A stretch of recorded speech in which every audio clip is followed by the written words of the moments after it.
We're here at Hallwalls Contemporary Arts Center in Buffalo, New York, talking with Buffalo artist Ben Van Dyke on the occasion of his installation for Hallwalls, a site-specific piece that's part of Beyond in Western New York, 2010, Alternating Currents.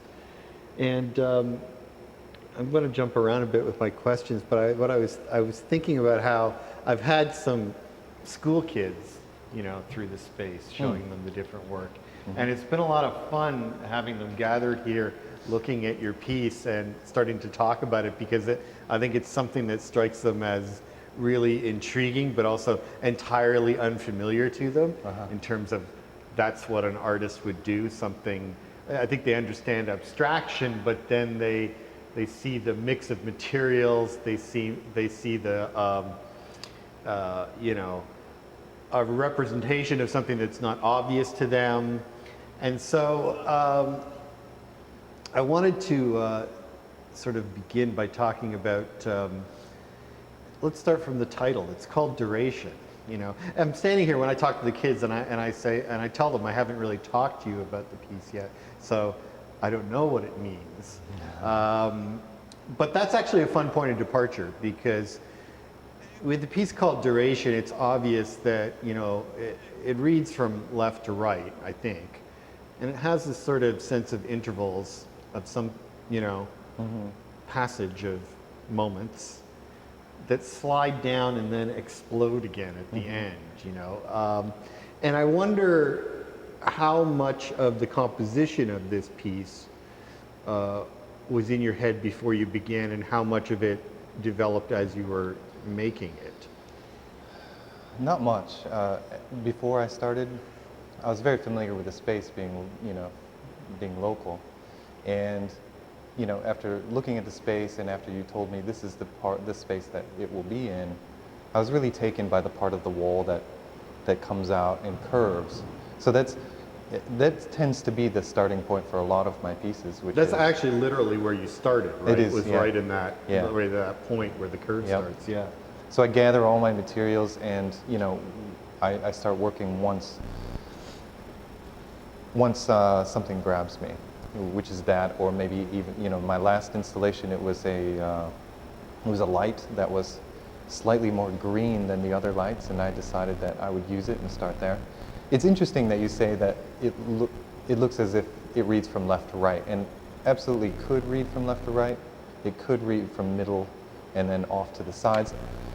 I started in the middle and then went in both directions. So in my head, that's kind of, I see this, the left side as it's blossoming out. You know, and I realize now after I've said that the obvious reason that I said that is because when you walk into the gallery, you look to the left, the first thing you see is the left-hand side of it. And, but I think it's also these small wedges that are creating this sort of sense of movement, or sense of time, or a sense of interval passing. And I don't know, I mean, I guess my brain is just, you know, you read left to right, so you kind of intuit that motion. And so I take it all back. So no, I think, you know, I was very conscious of the fact that of this fact when I was working, and probably I think we had a conversation about it in the middle of installing. I kept going to the doorway and looking, you know, what did it look like from the doorway? What did it look like after you come past this first initial wall? What are the first impressions? And so, but I actually haven't really thought, only subconsciously or even in passing in my own head, that this would read from left to right and only from left to right. I'm only now verbalizing it to myself that, of course, that's totally obvious. But you know, and I look at the left side, it looks, that's the end for me, because I finished with that, and really for no reason other than that was the part of the process. But the little wedges that you call them, that was, you know, there's a really important part of this, and when I was putting it together, as you know, it's connected to the duration. You know, duration implies time or a sense of speed, and the wedges create a pattern. You know, in time is all sorts of patterns and rhythms, and if you look beneath the surface of time and speed, you know, that's what you would find. And so these wedges become it creates a pattern, but it's very erratic in the same way. Once the pattern is established, then randomness is also embedded inside of it. Yeah, I mean, it's really funny because there's 6 of them there, and each one is different because each one is kind of topped by different details. You know, there's sort of a portion of a clock, it's a bit of typography. There are these different forms on each of them, but there's sort of this regularity of these 6 rectangles. You know, it's interesting how it creates a little tight little rhythm within the whole scheme, which has a much more intuitive kind of sense to it. But then right in the middle is this thing that's very measured. Right. Now I was trying to remember. The acronym you used once, which was something about intentionally fucking things up, or what was it? Fuck shit up. Fuck shit up. Maybe we should talk about fuck shit up for a while because. You also work as a designer. You have a background in design, but your design work that I've seen, you know, it sort of fucks design up in a way, very in a very exploratory fashion. It kind of reminded me, even in a more extreme sense, of things that I remember from.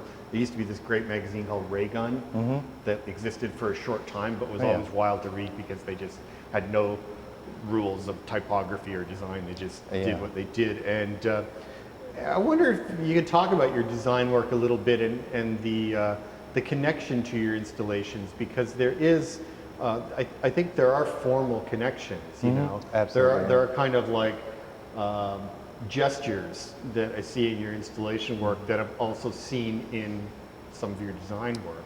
Absolutely.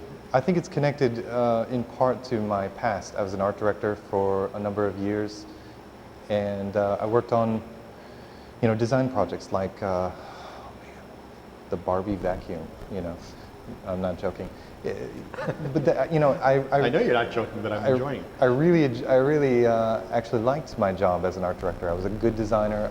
I kind of seemed to be climbing the corporate ladder quite quickly. And that was much more, you know, conventional. Very conventional. Design work. Very traditional. And what happened was, after I graduated my undergrad degree, that was just the next logical step, that you get a job as a designer, graphic designer, making brochures and all that crap. And I was fine with that because it never dawned on me that there was other options for graphic designers.